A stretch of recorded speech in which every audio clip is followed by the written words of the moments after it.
मित्रांनो, सध्याच्या वास्तविक घटनावर आधारित एक काल्पनिक कथा. एक नवीन लग्न झालेली मुलगी सासरहून माहेरला येते.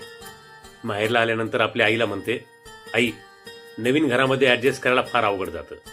सर्वांचे मन राखावे लागतात, फार संघर्ष करावा लागतो. त्यावेळेस आई हसते आणि तिला किचनमध्ये घेऊन जाते. किचनमध्ये 3 भांड्यामध्ये 3 वस्तू उकळायला ठेवते. एकामध्ये गाजर, एकामध्ये अंडे, एकामध्ये चहाची पत्ती. थोड्या वेळानंतर त्या वस्तू तिला दाखवते. गाजर नरम पडलेलं असतं.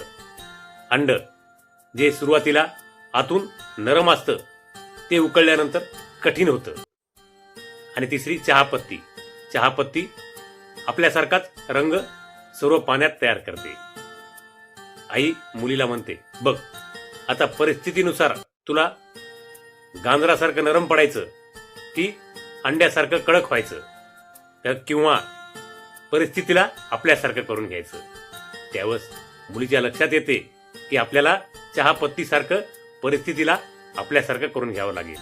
आई म्हणते, तुझ्या प्रेमानं आणि तुझ्या स्वभावानं तिथल्या सर्व माहोलला, तिथल्या सर्व परिस्थितीला तू तुझ्यासारखं करून घे.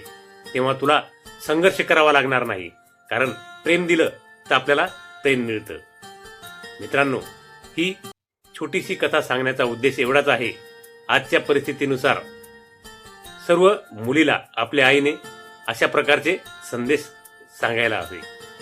माझी ही कथा तुम्हाला आवडली असल्यास कॉमेंटमध्ये